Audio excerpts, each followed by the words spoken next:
pagi ini saya berbicara tentang memiliki roh yang menyala-nyala bagi Tuhan.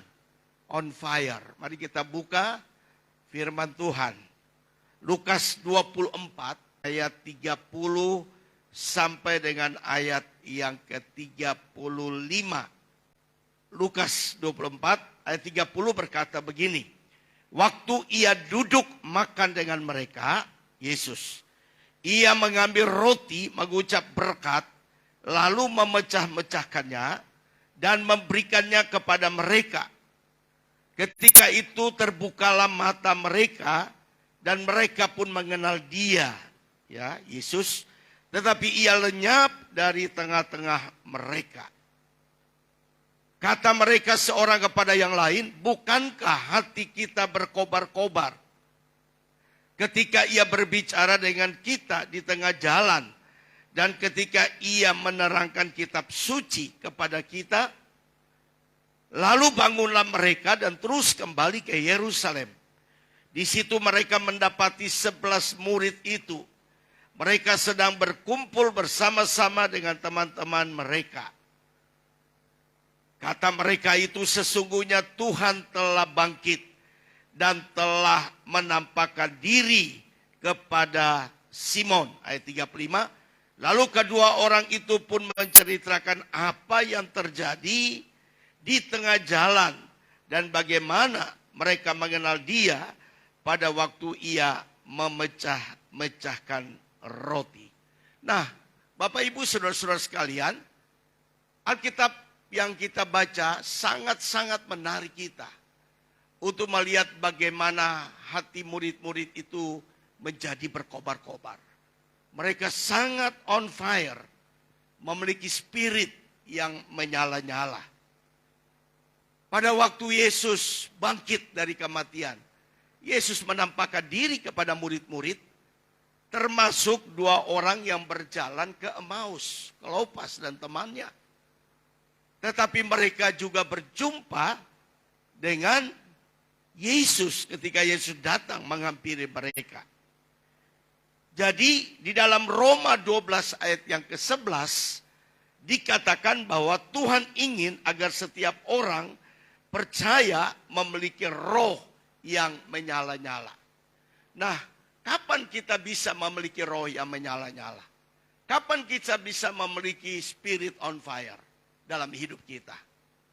Kalau kita sudah mengalami yang disebut baptisan Roh Kudus.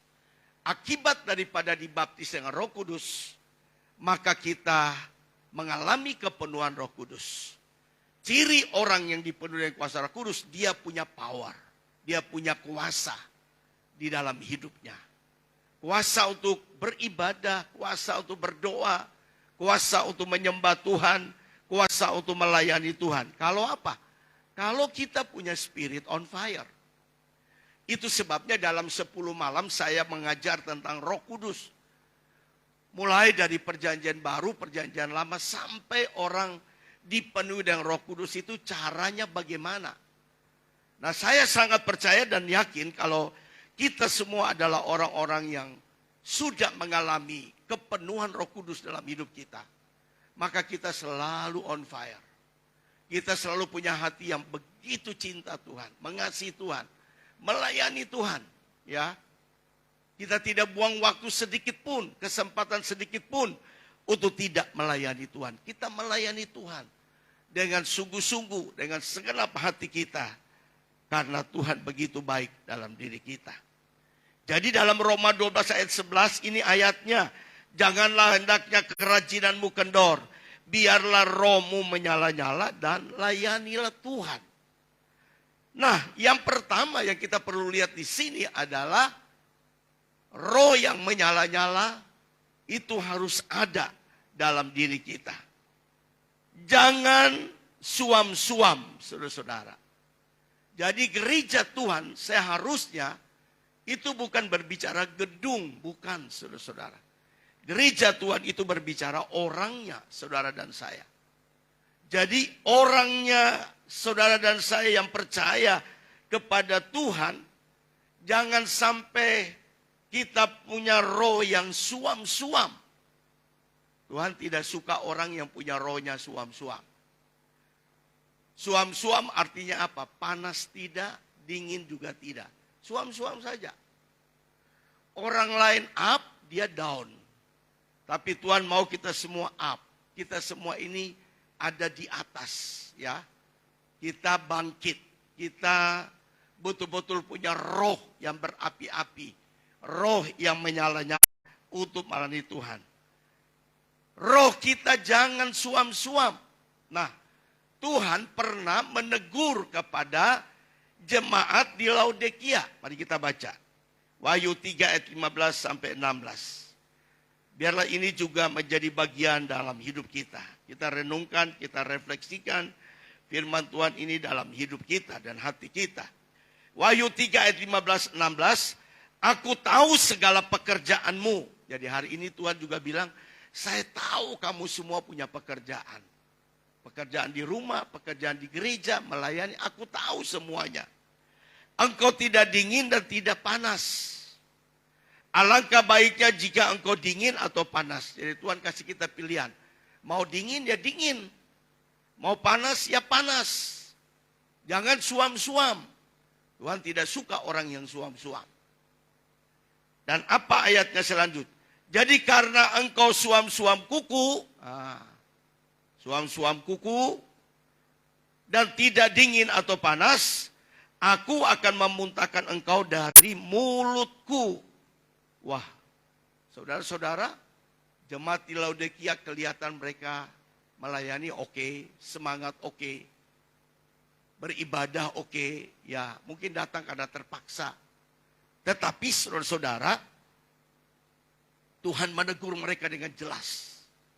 Bahwa Tuhan tidak suka orang yang suam-suam. Dingin tidak, panas tidak.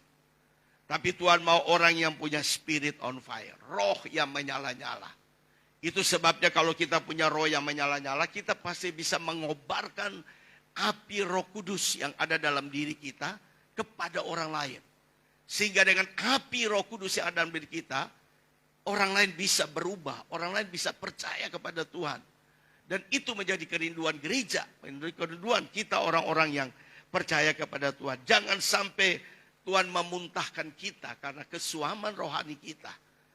Akhirnya orang yang suam-suam lama-lama dia mundur dari Tuhan. Dia tidak mau ikut segala kegiatan dengan Tuhan lagi. Dia mundur, dia jauh dari Tuhan.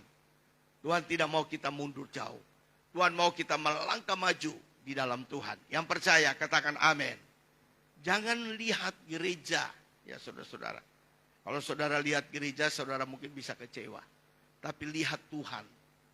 Dan lihat dan alamilah api Tuhan di dalam hidup kita. Sehingga Tuhan yang membakar roh kita. Sehingga roh kita menyala-nyala. Ya, jadi saudara harus tetap setia.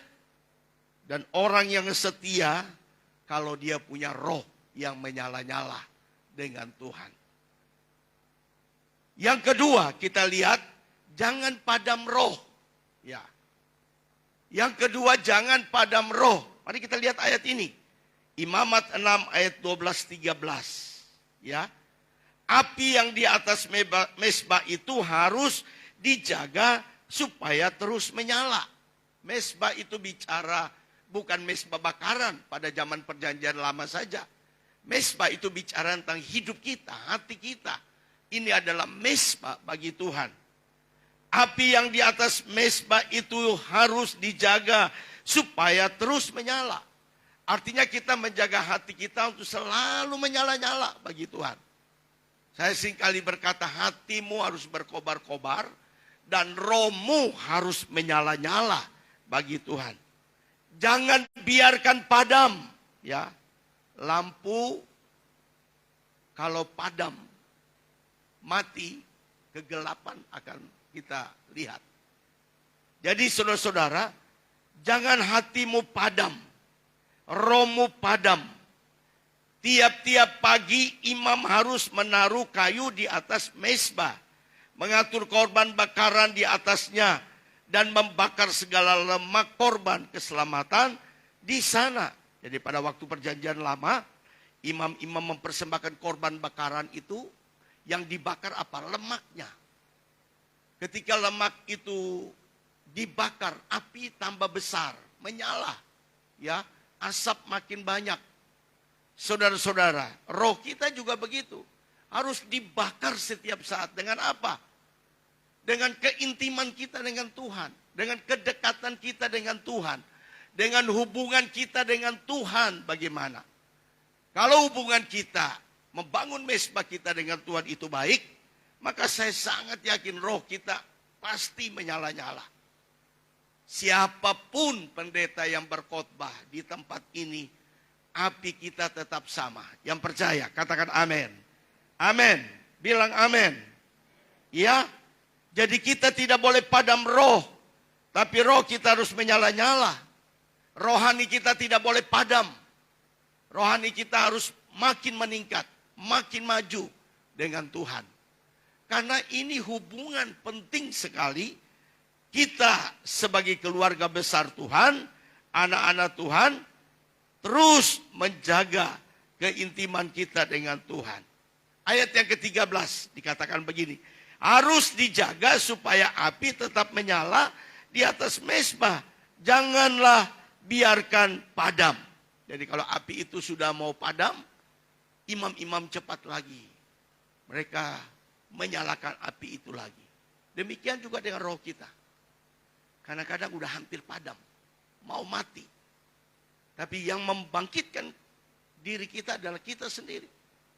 Itu sebabnya saya selalu berkata bahwa untuk kita bisa punya roh yang menyala-nyala, yang pertama, bangunlah diri kita sendiri. Jangan bangun orang lain dulu. Kalau diri kita punya api, pasti api itu kita akan kobarkan kepada orang-orang yang ada di sekitar kita. Termasuk keluarga kita. Termasuk siapapun orang-orang yang ada di sekitar. Di gereja kita, dalam doa kita, dalam pujian penyembahan, dalam tim worshiper. Kalau kita semua punya api, maka kita akan saling membangkitkan, membakar yang lain di sekitar kita. Supaya mereka maju di dalam Tuhan. Nah, mari kita lihat di sini. Nah, ini lihat. Orang-orang yang rohnya padam itu cirinya apa? Nah, mari kita lihat. Orang yang rohnya padam, ciri yang pertama adalah wajahnya muram. Ada yang muram di sini? Tidak ya? Saya lihat semuanya cerah. Tidak ada yang muram. Tampilan wajah kita itu luar biasa. Ya, wajahnya muram. Kita lihat di ayat 17 dalam Lukas yang kita baca. Yesus berkata kepada mereka, apakah yang kamu percakapkan sementara kamu berjalan? Maka berhentilah mereka dengan muka muram.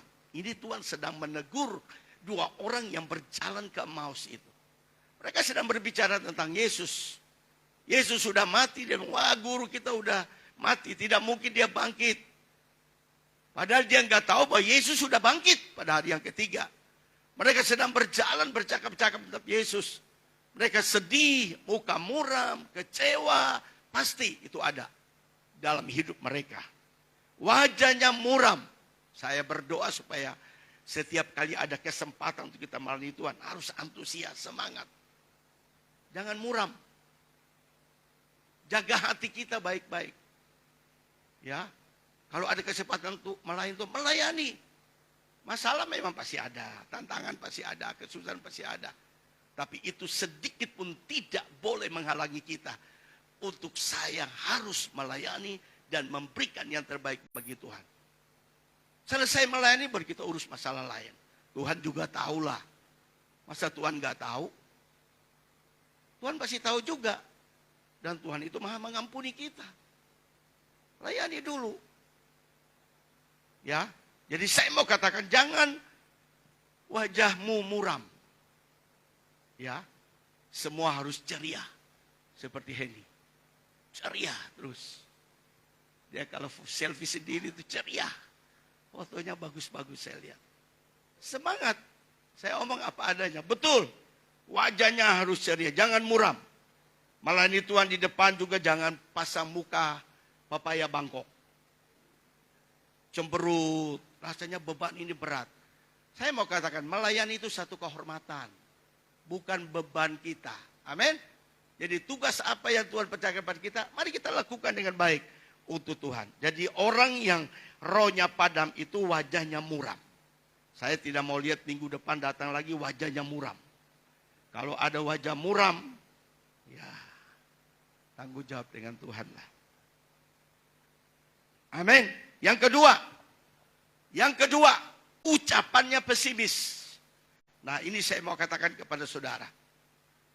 Dalam Lukas 24 ayat 17, Yesus berkata kepada mereka, apakah yang kamu percakapkan sementara kamu berjalan? Maka berhentilah mereka dengan muka yang muram. Ayat yang sama juga. Mereka sedang menceritakan Yesus, tapi mereka bukan orang optimis. Mereka pesimis. Kenapa saya katakan mereka pesimis? Karena mereka tidak tahu bahwa Yesus sudah bangkit.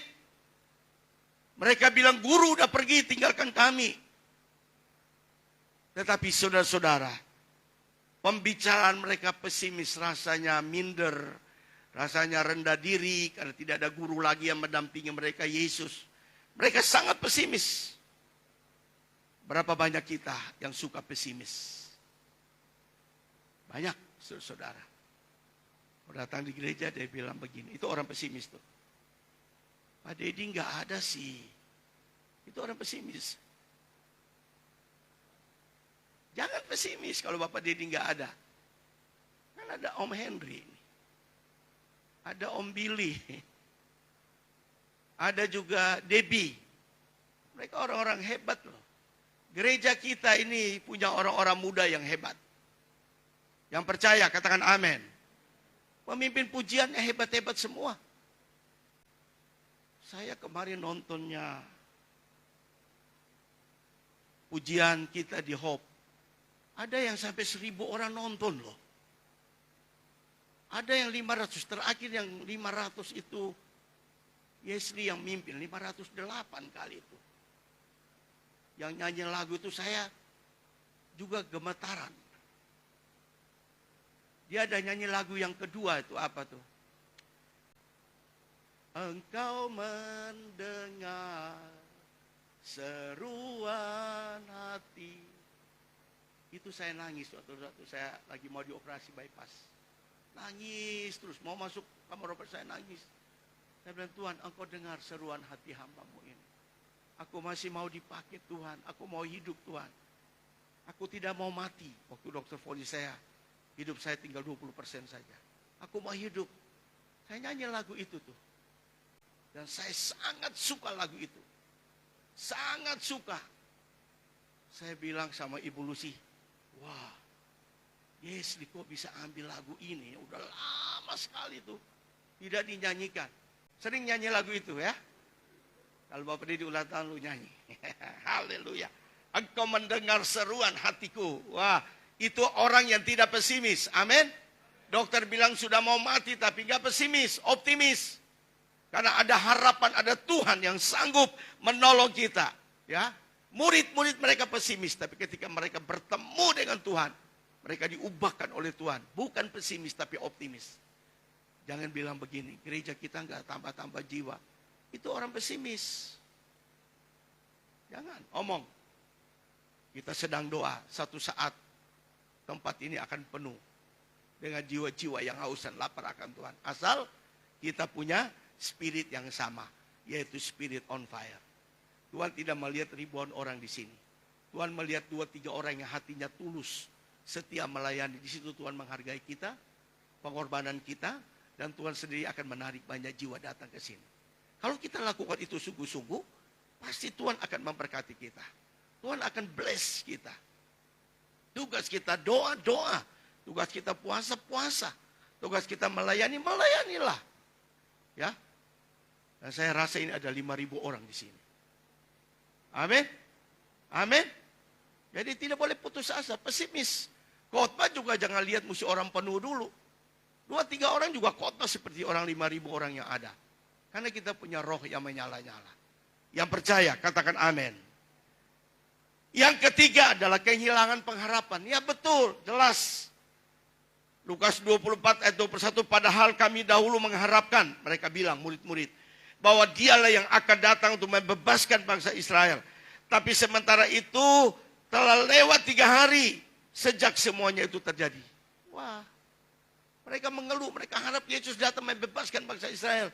pemulihan Israel akan terjadi hebat. Tapi ternyata dia udah mati. Tidak ada harapan lagi, no hope. Dan saudara-saudara, mereka sangat kehilangan pengharapan ketika Yesus mati. Tapi kita bersyukur Yesus tidak mati itu selama-lamanya. Tapi dia bangkit, dia hidup, dia naik ke surga. Dan dia memberikan seorang penolong bagi kita. Itu Roh Kudus. Yang sekarang ini bersama-sama dengan kita. Yang dekat dengan kita. Yang maha hadir, omnipresent. Di mana-mana dia ada. Dia ada bersama-sama kita. Dan saudara percaya bahwa Yesus ada bersama kita di tempat ini. Yang percaya, katakan amin. Jangan kita hilang pengharapan kita. Pengharapan kita harus semakin kuat di hadapan Tuhan. Bahwa dia pergi, dia pasti datang kembali. Membawa kita ke surga yang kekal. Yang keempat, ciri orang yang padam roh tidak percaya janji Tuhan. Mari kita lihat ayat 25, Lukas 24. Lalu ia berkata kepada mereka, hei kamu orang bodoh, betapa lambannya hatimu, sehingga kamu tidak percaya segala sesuatu yang telah dikatakan para nabi. Jadi saudara-saudara, jelas apa yang terjadi dalam perjanjian baru, itu adalah penggenapan dari perjanjian lama. Roh Kudus yang dijanjikan di dalam perjanjian lama, menjadi nyata, ya, digenapi di dalam perjanjian baru. Jadi saya mau katakan kepada saudara-saudara sekalian, Bapak Ibu, kita tetap pegang janji firman Tuhan. Janji firman Tuhan itu ya dan amin. Janji manusia mungkin bohong, ya, tidak tepati janjinya, ya. Jemput pelayanan jam 9, dibilang, bang, datanglah jam 8. Tapi abang datang jam 9 mepet-mepet. Kita kan kecewa. Siapa sih enggak? Saya juga begitu. Kalau melayani diundang di satu daerah, tiba-tiba ibadah jam 9, yang jemput datang setengah 10, saya juga ngomel. Saya bilang, kamu ini bagaimana nih? Ini saya datang terburu-buru langsung naik ke mimbar, khotbah. Jadi saudara-saudara, memang kita harus on time. Melayani Tuhan itu on time. Yang percaya, katakan amin. Apalagi kita tugas yang melayani ya. Kalau kita datang 15 menit, 30 menit lebih awal kan tenang ini. Weh, naik ke mimbar percaya diri. Kalau kita naik mimbar lagi ngedumel, lagi marah, ngomel. Ini bisa pikiran buyar semua. Hati kita juga buyar semua. Tidak tenang melayani Tuhan. Itu sebabnya semua yang melayani Tuhan, mari kita lakukan yang terbaik. Do the best untuk Tuhan. Yang terbaik untuk Tuhan. Yang percaya, katakan amin. Kalau saya gak punya hidup yang on fire, saudara tahu ya. Tanggal 23 saya terbang ke Papua. 6 jam. 6 jam, lama sekali. Berangkat jam 9, tiba jam 7 pagi. Sampai langsung khotbah. Besok seminar. Lusa lagi ada pengobatan gratis di desa, Biak Barat. Kemudian minggu khotbah beberapa kali. Senin pagi masih kurang tidur, terbang ke Jakarta. Ke Jakarta tidur 1 malam, langsung ke Kudus. Naik lagi, mobil. Mobil berapa jam itu? 6 jam baru sampai di Kudus. Udah begitu khotbah, retret. Habis khotbah, makan siang, langsung kembali ke Jakarta. Billy langsung ke Semarang, dia duluan 1 hari ke Kupang. Saya, Debbie dan semua tim yang lain semua, 5 mobil konvoi kembali pulang. Dan akhirnya sampai di Jakarta itu jam 12 malam. Jam 5 harus sudah di bandara. Mobil tidak bisa tidur. Tidur sebentar kayak ayam, bangun langsung mandi. Langsung ke bandara, terbang. Jam 9 pagi. Karena dia singgah transit di Surabaya, jadi perjalanan 4 jam. Biasanya 2,5 jam langsung dari Jakarta kalau saya naik batik. Tapi ini karena naik Lion, maka tiba jam 3 kurang. Saudara-saudara, kemarin pulang langsung teler. Langsung saya tidur 3-4 jam. Sore bangun siapkan khotbah. baru saya bisa khotbah buat saudara. Ini khotbah yang terbaru yang saya dapat dari Tuhan. Itu saya sampaikan kepada saudara sekalian. Jadi kita harus percaya janji Tuhan. Amin. Ya kalau ada tugas melayani, semangat, on fire. Harus dalam hati saudara bahwa saya punya bapak gembala aja rajin, semangat. Begitu masa saya loyo. Ini ya, semangat ini. Amin. Dia semangat, dia doa terobosan terus. Yang ke-5 adalah tidak sadar Tuhan hadir. Nah ini, dalam ayat 15 ketika mereka sedang bercakap-cakap dan bertukar pikiran, 2 orang berjalan ke Emmaus ini, datanglah Yesus sendiri mendekati mereka lalu berjalan bersama-sama dengan mereka. Di situ baru mereka sadar bahwa ada Yesus. Yesus sudah bangkit. Yesus hadir di tengah-tengah mereka. Saya sangat percaya, dengar saudara-saudara sekalian. Yesus hadir di dalam ibadah kita di Hope ini. Yang percaya katakan amin. Yesus mengurapi semua kita yang melayani dengan potensi, talenta, bakat kita. Yesus mengurapi kita. Untuk kita semua menjadi alat bagi Tuhan. Jangan sekalipun berkata bahwa Yesus tidak hadir dalam ibadah kita. Di mana saja kita berada, Yesus hadir. Dan dia memberkati kita, menyembuhkan kita, memulihkan kita. Melakukan mujizat dalam hidup kita. Mengubah akan hidup kita. Karena Yesus hadir. Kuasanya hadir. Maka ibadah kita menjadi ibadah yang hidup. Ibadah yang diberkati Tuhan. Yang terakhir, bagaimana roh kita bisa menyala. Roh kita bisa menyala atau on fire. Yang pertama, lihat dulu, kembali. Sadari kehadiran Tuhan melalui Roh Kudus dan perjamuan kudus. Kita harus sadari Tuhan ada menyertai kita. Kita harus sadar. Itu adalah orang-orang yang rohnya menyala-nyala. Bukan roh padam. Ya. Roh Kudus hadir dalam ibadah kita, dalam perjamuan kudus. Hari ini saya percaya Roh Kudus ada bersama kita dalam ibadah kita. Mari kita memberikan yang terbaik untuk Tuhan. Ya, kita lihat ayatnya di sini. Ayat 30-31. Waktu ia duduk makan dengan mereka, ia mengambil roti, mengucap berkat, lalu memecah-mecahkannya dan memberikannya kepada mereka. Ketika itu terbukalah mata mereka dan mereka pun mengenal dia. Tetapi ia lenyap dari tengah-tengah mereka. Jadi mereka ketika Yesus hadir, akhirnya mata mereka terbuka dan mereka mengenal dia Yesus yang sudah bangkit itu. Jadi hari ini kalau kita percaya sungguh-sungguh, kita on fire, kita punya roh yang menyala-nyala, kita menyadari bahwa Roh Kudus hadir dalam hidup kita, dalam ibadah kita, dalam pelayanan kita, dalam perjamuan kudus kita juga Tuhan hadir. Yang kedua kita lihat di sini. Merenungkan firman Tuhan, ya. Jadi kalau roh kita bisa menyala, itu karena kita memang orang yang taat dan setia merenungkan firman. Kita bergaul karib dengan firman. Kita belajar firman. Kalau roh kita mau menyala, baca firman. Kalau kita tidak baca firman, roh kita padam. Tapi kalau kita baca dan merenungkan firman, kita terbakar dengan kuasa firman. Yang meneguhkan, menguatkan kita. Sehingga kita selalu on fire di hadapan Tuhan. Coba lihat ayatnya. Ya. Ayat 32, kata mereka seorang kepada yang lain, bukankah hati kita berkobar-kobar ketika kita berbicara, ya, ketika ia berbicara dengan kita di tengah jalan, dan ketika ia menerangkan kita kitab suci kepada kita. Jadi saudara, waktu 2 orang berjalan ke Emmaus ini, Tuhan hadir dan Tuhan bicara firman kepada mereka. Jadi saya sangat percaya kalau kita baca firman, roh kita pasti dikuatkan. Yang percaya katakan amin. Ya, baca saat teduh setiap pagi, berdoa, merenungkan firman Tuhan. Itu harus menjadi lifestyle kita, gaya hidup kita.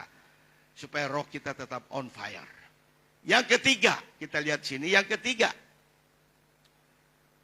Nah ini dia. Bagaimana roh kita bisa menyala? Yang ketiga, bergaul dengan orang-orang yang rohnya menyala. Wah, luar biasa. Kalau kita bergaul dengan orang-orang yang rohnya mati, rohnya tidak menyala, kita juga akan punya roh yang sama, roh yang tidak menyala. Tapi kalau kita bergaul dengan orang yang ada api Tuhan dalam hidupnya, rohnya menyala-nyala di dalam Tuhan, itu akan menular ke kita. Semangat kita akan terbakar, gairah kita akan terbakar. Karena apa? Karena kita bergaul dengan orang-orang. Itu sebabnya jangan bergaul dengan orang yang malas ke gereja. Rohnya pasti tidak akan bisa menyala-nyala. Jangan bergaul dengan orang-orang yang suam-suam kuku. Kalau kita bisa mempengaruhi mereka, puji Tuhan. Tapi kalau kita yang terbawa, waduh. Itu sebabnya saya berdoa buat semua kita ini bergaul dengan orang-orang yang punya api yang sama. Yang percaya katakan amin. Amin. Belajar dengan orang yang punya roh yang sama. Itu sebabnya dalam menikah juga harus suami istri punya roh yang sama. Melayani Tuhan juga harus punya roh yang sama supaya kita terbakar. Itu sebabnya saudara-saudara, roh kita akan bisa menyala kalau kita bergaul dengan orang yang rohnya menyala. Apalagi orang yang rohnya menyala. Saya itu paling suka kalau ngobrol dengan orang yang ada api. Ya. Dia membangkitkan saya juga, saya membangkitkan dia. Tapi kalau saya ketemu orang yang bukan bicara ya,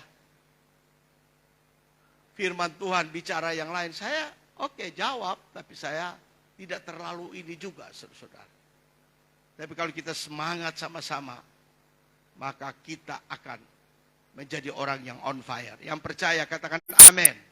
Mari kita lihat 1 Korintus 15 ayat 33. Janganlah kamu sesat, pergaulan yang buruk merusak kebiasaan yang baik. Jadi memang betul Tuhan firman Tuhan sudah ajarkan kepada kita.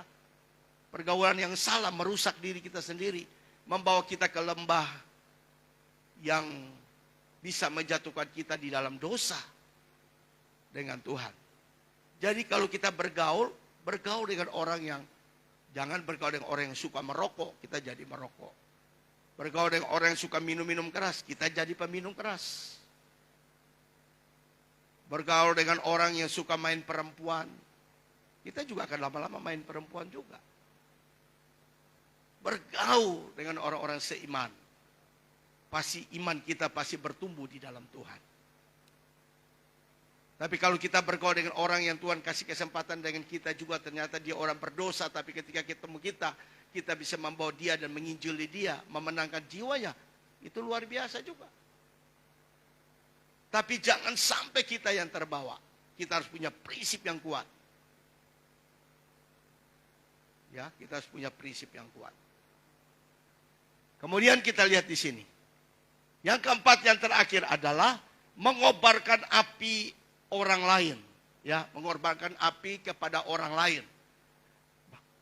Melalui apa? Bersaksi, layanilah Tuhan. Nah, ini penting, saudara.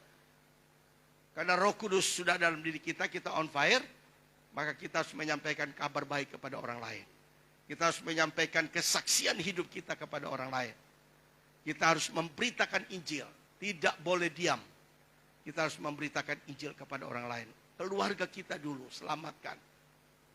Ya, orang-orang di sekitar kita, kita selamatkan. Bawa mereka kepada Yesus. Ya, on fire itu bicara api sedang menyala dalam hidup kita. Mari kita lihat ayatnya, ayat 33 yang terakhir tadi kita baca. Lalu bangunlah mereka dan terus kembali ke Yerusalem. Siapa? Murid-murid. Ya, mereka bangun. Di situ mereka mendapati ke-11 murid itu. Mereka sedang berkumpul bersama-sama dengan teman-teman mereka. Kata mereka itu, sesungguhnya Tuhan telah bangkit dan telah menampakkan diri kepada Simon. Lalu kedua orang ini pun, ya, yang berjalan ke Emmaus ini, mereka menceritakan apa yang terjadi di tengah jalan dan bagaimana mereka mengenal dia pada waktu ia memecah-mecahkan roti. Waduh, luar biasa sekali ya. Dari orang yang tadi putus harapan, tidak ada harapan, tapi ketika mereka bertemu Yesus, Kemudian mereka berkumpul bersama murid-murid yang lain, mereka semangat. Mereka mulai menceritakan kesaksian hidup. Bagaimana mereka berjumpa dengan Tuhan. Dan saya berdoa supaya saudara-saudara semua, kita punya api yang sama, roh yang sama, on fire, selalu menyala-nyala, seperti murid-murid yang menyala-nyala, karena mereka punya kuasa. Sampai kalau kita baca Alkitab, murid-murid yang punya kuasa itu mereka mati martir bagi Tuhan. Wah, tidak mudah dan tidak gampang orang mau berkorban bagi Tuhan habis-habisan. Mau mati, mau bayar harga bagi Tuhan. Kalau bukan mereka punya spirit on fire, roh yang menyala-nyala. Pesan saya hari ini, ketika kita menjalani 10 hari Pentakosta, saya percaya Roh Kudus hadir dalam hidup kita. Membakar hati kita. Kita harus semangat, optimis, jangan pesimis. Kita harus menaruh harapan kepada Tuhan. Kita harus punya hati yang berkobar-kobar, roh yang menyala-nyala untuk melayani Tuhan. Kita hanya pandang Yesus saja, bukan pandang manusia. Lihat Yesus saja, bukan manusia. Maka kita akan semangat. Tuhan memberkati kita semua, haleluya.